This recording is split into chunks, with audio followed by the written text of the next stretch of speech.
Hello guys, কেমন আছো তোমরা সবাই? আশা করছি তোমরা সবাই ভালো আছো, আমিও ভালো আছি। দুবাই বলে উইথ সঞ্জীব চ্যানেলে তোমাদের সবাইকে স্বাগতম। আমি আছি এখন দুবাইতে। দুবাই থেকে আমি তোমাদের কিছু তথ্য শেয়ার করবো। তোমরা কেউ কেউ কমেন্ট করেছিলা কী করে ফ্রেশাররা দুবাইতে এসে কাজ করবে, কী করে কেউ ক্যান্সেল বসে আছে দুবাইতে, তারা কি করে একটা কাজে জয়েন করবে, সেই সব নিয়ে আজ কথা বলতে আমি চলে এসেছি। তো যারা ভাবছো ইন্ডিয়া থেকে আসবে, ভিজিট ভিসায় এসে এখানে কাজ করবে, ভিজিট ভিসায় কাজ করতে গেলে কাজ খুঁজতে গেলে একটুখানি টাফ হয়ে যায়। কিউকি তুমি এখানে এসে প্রথমে ফার্স্ট তোমাকে একটা রুম নিতে হবে, তারপরে তোমার খাওয়া দাওয়ার ব্যবস্থা নিজেরই রাখতে হবে, তারপরে তার উপর থেকে তোমার কাজে খুঁজতে হবে। আর তুমি যদি মনে করো এখানে যদি কেউ থেকে থাকে যে একটা কাজ করছে, সেখান থেকে আরেকটা কাজে জাম্প করবে, বড় কাজে, সেই কাজটার জন্য দেখা গেলো কেউ ক্লিনিকে আসে, ক্লিনিক থেকে ওখান থেকে আরেকটু উপরে উঠবে, সেই জন্য তুমি যদি মনে করো যে না আমি বেটার কিছু খুঁজতে চাই, সেই জন্য আমার যেটা মনে হয় সিকিউরিটি কাজটা খুব ভালো একটা কাজ। সেখানে তুমি যদি সিকিউরিটি কাজে কোনো একটা কাজ করো, সেখান থেকে সিকিউরিটি গার্ডে তুমি প্রতি মাসে তোমাকে না হলেও কম করে 2000 থেকে 2200 টাকা দেওয়া হয়। প্রথমে বলি, দুবাইতে যারা আছো ক্যান্সেল ভিসা কি কেউ ক্যান্সেল করে বাড়িতে রুমে বসে আসো, আর কেউ কেউ কাজের থেকে অন্য কাজ খোঁজার চেষ্টা করছো, তাদের জন্য বলি যে এখানে অনেক রকম কাজ আছে। তার মধ্যে আমার যেটা মনে হয় মাধ্যমিক 12 ক্লাস পাস করার পর, মাধ্যমিক 12 ক্লাস পাস করার পর তুমি যেটা করবে ফার্স্ট, আমার মনে হয় সব থেকে সিকিউরিটি কাজটাই বেটার। কারণ ওই সিকিউরিটিতে খুব সহজেই কাজটা পাওয়া যায়, তারপর তোমার স্যালারিটা ভালো আসে, আর সিকিউরিটিতে দুবাইতে খুব ভালো একটা রেসপেক্ট পাওয়া যায়। কারণ পুলিশের পরে দ্বিতীয় রেসপেক্টটা সিকিউরিটিকেই দেওয়া হয়। সেই জন্য আমার মনে হয় তোমরা যদি সিকিউরিটিতে ট্রাই করো আর সিকিউরিটির জবটা করো, সেখানে সম্মানও বেশি, আর তাছাড়া স্যালারিটাও খুব ঠিক মতো আসে, এই আর কি। ইন্ডিয়া থেকে আসতে চাও তাদের জন্য আমি বলি যে ইন্ডিয়া থেকে আসার জন্য যদি ঘুরে আসো, ঘুরে এসে এখানে কাজ করবো, প্রথমে রুম তো নিয়ে নেবে, এসব বলেই দিলাম।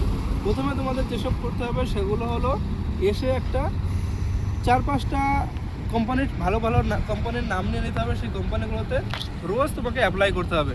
অ্যাপ্লাই করতে গেলে বেশিরভাগ আমরা মনে করি সন্ধ্যার সময়, খাওয়ার পরে, শোয়ার সময়, এরকমভাবে অ্যাপ্লাই করবো না, সেরকম করা যাবে না। মেন কি 8টা থেকে 10টার মধ্যে অ্যাপ্লাই করতে হবে, কারণ ওই সময় আমাদের এখানে অফিসগুলো খোলা থাকে, আর ওই সময় যেই মেসেজগুলো আসে সেইগুলোই ভালো করে এরা দেখে। তো আমার যেটা মনে হয় এখানে আসার পরে তোমরা যারাই আসবে তারা সিভিগুলো যে কোম্পানিতে সেন্ড করবে, তো 8টা থেকে 10টার মধ্যে সেন্ড করবে, তাতে ভালো একটা রেসপন্স পাওয়া যায়। আর কোম্পানিগুলোতে মানে কোন কোন কোম্পানিতে যদি ভাবো যে এখানে খুঁজতে হবে, আমার যেটা মনে হয় সব থেকে এখানে ভালো ভালো যে কোম্পানিগুলো আছে সিকিউরিটি গার্ডের জন্য, সেগুলো কনকর্ডিয়া আছে, ম্যাগনাম আছে, ট্রান্সগার্ড কোম্পানি আছে। ট্রান্সগার্ড কোম্পানি এটা পুরোপুরি সরকারি না বললেও আমরা সেমি গভর্নমেন্ট বলতে পারি। ট্রান্সগার্ড কোম্পানিটা খুব ভালো একটা কোম্পানি। এখানে যদি তোমরা কাজ করো তোমার রেপুটেশন খুব অন্যরকম হবে, স্যালারিটা খুব ভালো পাওয়া যায়, বছর শেষে তোমার বোনাস দেওয়া হয়, লিভ দেওয়া হয়, লিভ স্যালারি দেওয়া হয়। খুব আচ্ছা ভালো ভালো কোম্পানি আছে। তুমি এখানে আসো, ট্রাই করো, কোনো সমস্যা হলে কন্ট্যাক্ট করো, চেষ্টা করবো তোমাদের সলভ করে দেওয়ার জন্য।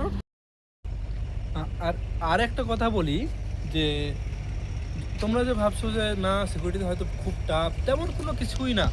মাত্র 12 ঘন্টা ডিউটি, কোনো কোনো কোম্পানিতে সপ্তাহে 1 দিন ছুটি, কোনো কোনো কোম্পানিতে সপ্তাহে 2 দিন ছুটি, আর সেই হিসাবে স্যালারিও দিয়ে থাকে। যদি সপ্তাহে 1 দিন ছুটি হয় তাহলে মাসে 4টে লিভ হয় আর কি। তো মাসে 4টে ছুটি থাকলে হয়তো কোনো কোনো কোম্পানিতে 2000 দেয়, কোনো কোনো কোম্পানিতে 2200 দেয়। আর যদি ছুটি নাই দিয়ে থাকে তাহলে মাসে 2000 থেকে 2400 টাকা স্যালারি দিয়ে থাকে। তো 2400 টাকা স্যালারি দিয়ে থাকলে আমাদের কম করে না হলেও 50 থেকে 70 হাজার টাকা পর্যন্ত ইন্ডিয়ার টাকার স্যালারি আসে। তো আমার মনে হয় তোমরা অপেক্ষা না করে চলে এসে ট্রাই করাই ভালো। আর যারা এখানে দুবাইতে আসো, দুবাইতে থেকে ট্রাই করছো, ওদেরও আমার মনে হয় ছোটো ছোটো কোম্পানিতে না থেকে ট্রাই করে সিকিউরিটি জাম্প করো, কিংবা বড়ো বড়ো কোম্পানিতে জাম্প করাই ভালো।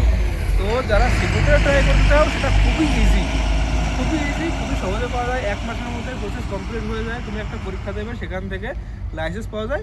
ওই লাইসেন্স নিয়ে যে কোনো কোম্পানিতে তুমি যদি ট্রাই করো, তোমার সঙ্গে সঙ্গে ওখান থেকে নিয়ে নেয়, এই আর কি। তো যাই হোক, আজকের ভিডিওটা এই পর্যন্তই। তোমাদের যদি ভালো লাগে লাইক, কমেন্ট, সাবস্ক্রাইব, শেয়ার করো। আর যদি কোনো হেল্পের দরকার হয় আমার সাথে কন্ট্যাক্ট করো, কমেন্ট করো, আমি অবশ্যই সাহায্য করব। Tata, by.